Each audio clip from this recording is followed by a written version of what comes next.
Hi guys, I'm jumping on a few minutes early to see if someone will jump on board with me. So, juggling mom, I'm not at the office cause it's actually 7:30 here in Denmark. So I'm in my car next to our house, so it's closer, so I can get back and put the kids to bed at a proper time. Last night I got home a little late and everything got, you know how it is if you're moms. There is a reason they call it juggling moms. All right, we're gonna wait a few minutes to see who hops on and to get started at 10:30 a.m. Pacific Standard Time.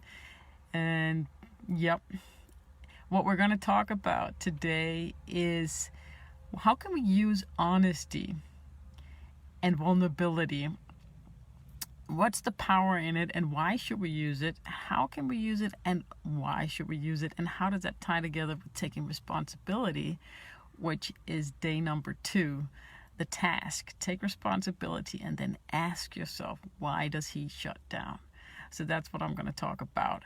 And we're going to dive into it right now. So why should you use honesty and vulnerability and start practicing? Why really look at what we don't really like looking at? Well, first of all, it's super powerful to use honesty and vulnerability, and it'll save you a lot of time and money. So those are 2 very good reasons in my book. Anyway, that's what it's all about. I want to save you guys time and money and struggle and agony and pain and get to the sweet spot. Remember, I'm talking about getting from A to B, get from A, frustration, to B, connection and love with your husband, to C, to feeling that exhilarating and peaceful power of love. That's where we want to go, right? So be pragmatic about it and do what gets you to where you want to go. Don't be stuck needing to be right?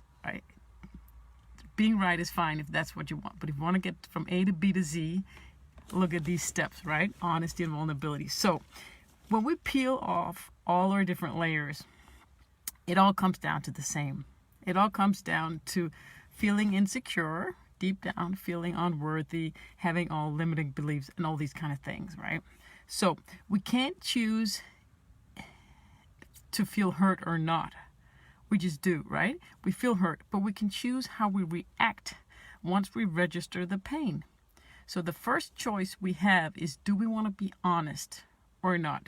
And I know for sometimes I really don't want to be honest, and it's that process. You just need to go through it, and it feels so real while you're in it, but you always end up at honesty, or more or less one level of, hey, Maribel, of honesty. So Maribel just jumped on. We're talking about why should we use honesty and vulnerability. And you should use it because it has it's very, very powerful. It'll save you a lot of time and money, right? And when we peel off all our different layers, what it comes down to is insecurity. We all have it. And we can't choose whether or not we feel hurt by something our partner does or says or some dynamic, but we can choose what we do once we register the pain. What do we do then? Do we dare to be honest? At that moment, after we register the pain, it takes a while to be honest, right? It's a process we need to go to. And the braver you are in that process, the faster you will move.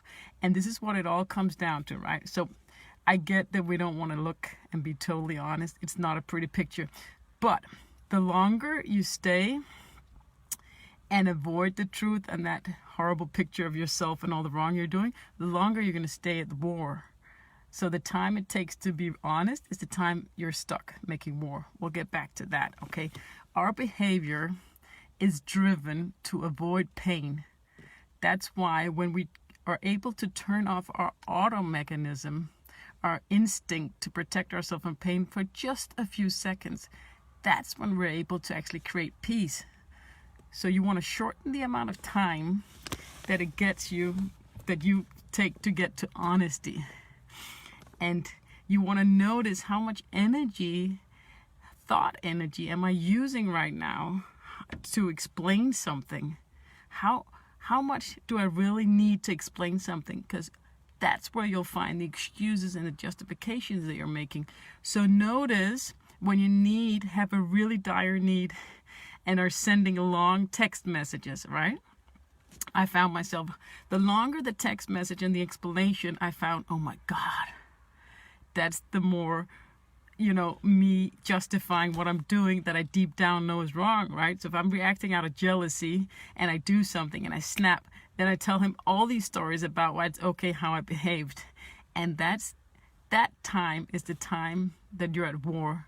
If you shorten that amount of time where you just come clean and you bust yourself in all your excuses, and you notice when you have a really deep need to explain something, notice when you have that, that's a clear sign that you need to justify an excuse and defend yourself. But the good thing is, in reality, you're actually blaming yourself. So you're defending yourself from your own accusations, right? That's the crazy part. So I've had, and I know a lot of women have, a really deep desire and need to be understood. Just think about that. Why do we have this need to be understood and explain something to our husband? Why do we always end up feeling like, God, he doesn't understand me? And where does that need come from?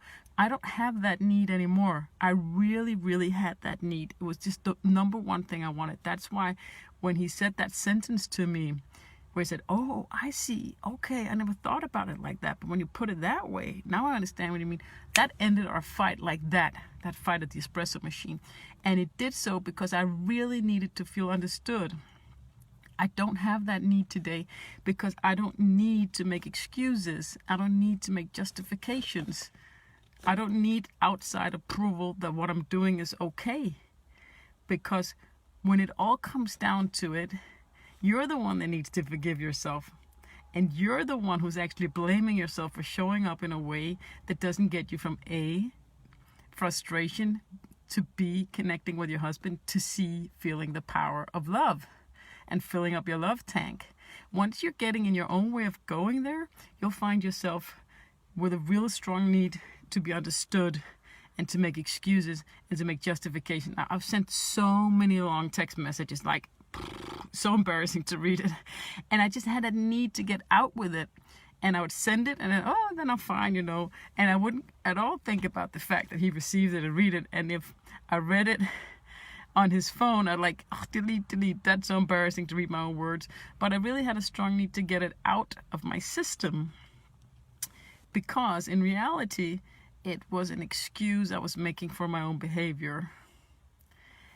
And I did have a need to feel understood and just dump it all and get it out, right? So when I was stuck making war, my mind only registered my own pain and my own hurt. My own emotions were all that I saw. And then it took a couple of days, and then I could see, oh, okay, maybe, I see my role in it now. And then I would come clean. But in that time, those days it took, I was convincing myself, and it felt so true. It's not like you're not being honest at the moment. You're not being really honest on a deeper level. So actually scratch that. You're not being honest, but it seems so real, and it feels so real, and it still feels so real when I come home and I see some mess left out or something. It's just so real in the moment. But now it only takes me a second to realize it, and it takes me a couple of minutes to woman up or man up and say it to my husband, right? So you want to shorten that time, and you want to, bust your own rackets and excuses. The faster you can do that, the better, right? So that's why you need honesty and vulnerability, and how you use honesty to take responsibility. Well, basically, because once you start to explore your emotions, you will discover hidden things, right? And every time you encounter the same situation, we're ending up in the same situations, so many times, the same situation. But you'll discover something new in that situation if you're on an honesty quest, and then you will learn something new, and you can't change what you don't know. So that's the main reason you need to practice honesty, in order to take responsibility. Is you can't change what you don't know, and you can't take responsibility of something that you don't know or see. Okay? So that's definitely, notice when you have that need to explain, and also set your intention, because once we go on auto, we defend, right? Our automatic instinct is to defend. So if you can set your intention before you go into auto mechanism and just act on auto, set your intention. If I'm on auto, I start blaming. It comes out my mouth. I don't mean to. If I don't set a strong, clear intention, my auto is not going to get me to where I want to go. It's not going to get me to connect with my husband, to feel the power of love. It's going to get me in a different direction. And then I'm stuck because I'm really mad at myself, but I'm not realizing it. So once I start blaming, I just go down that path, because then I blame some more to justify. And it's just the wrong road I'm taking, okay? So set your intention, because we go on auto, and we do. But if you cannot react instinctively for just a few seconds, you can create peace. It only takes a few seconds of not reacting, not sending that angry text, not doing those things. Just take a breath. If you cannot go on auto and just hold your horses, and you set a strong intention, if your intention is stronger than your auto, then you will get to create peace, right? And then when you take responsibility, you practice that responsibility muscle along with practicing honesty and vulnerability. It becomes shorter and shorter, the amount of time where you're in war, the amount of time before you go realize your own role. Now, the best and the fastest way is take 100% responsibility all of the time, no matter what happens in your life. Like, crazy stuff can happen. Just take responsibility. Why did I source that? What can I learn from this situation? What brought me right here? Okay, there were so many levels of responsibility. It's amazing. And it is really liberating, because you're just responsible for everything. If you take that stand, you have a whole new different perspective on things, and you will learn a lot. All right, let's see what I have in my notes here.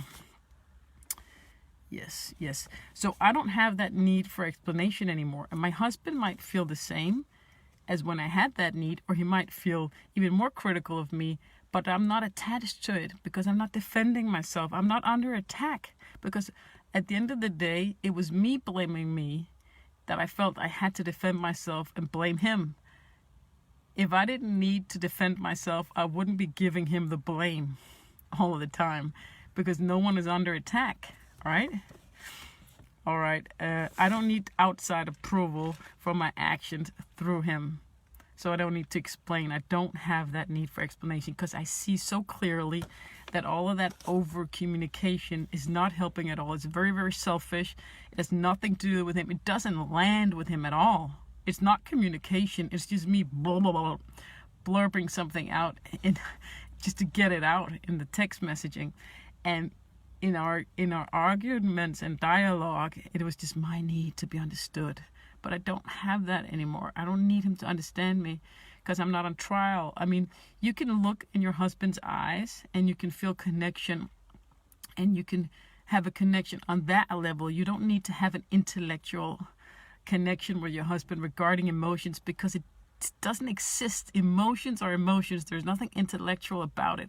Being understood is a feeling you can get. You can get that feeling from being in his arms, looking in his eyes, not using words. I don't recommend words at all. So you can talk to him about something intellectual, but not regarding your emotions. It's very, very hard. At least we don't try to. We don't do that.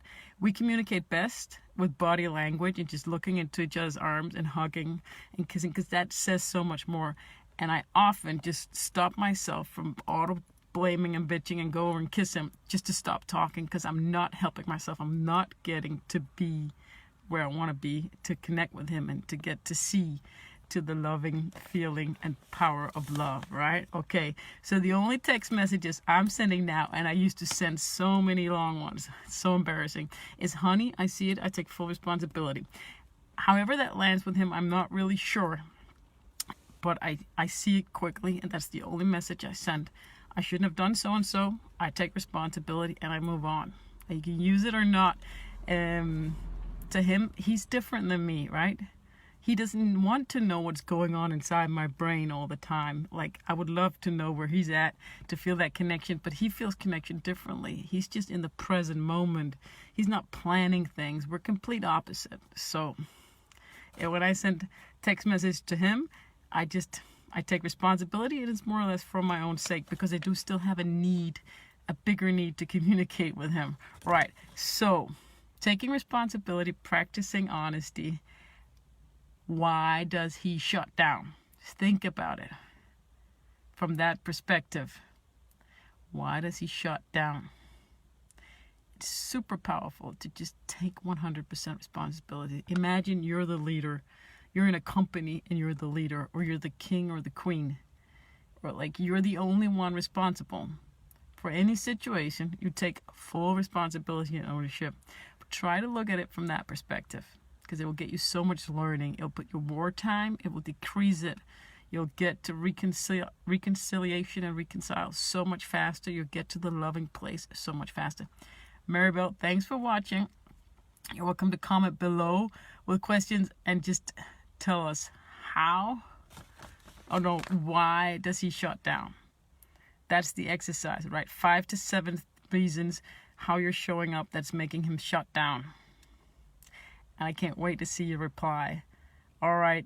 Thanks for tuning in. This is day 2 of the 5-day challenge to choose love and how to create a peaceful relationship with your husband by communicating better, not lashing out when he shuts down or you get angry at him.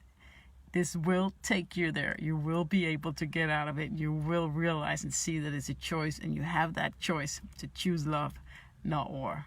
All right, guys. I got to tug in some kids now for bedtime. Thanks for tuning in. See you tomorrow. Bye-bye, guys. Trying to turn this thing off while smiling.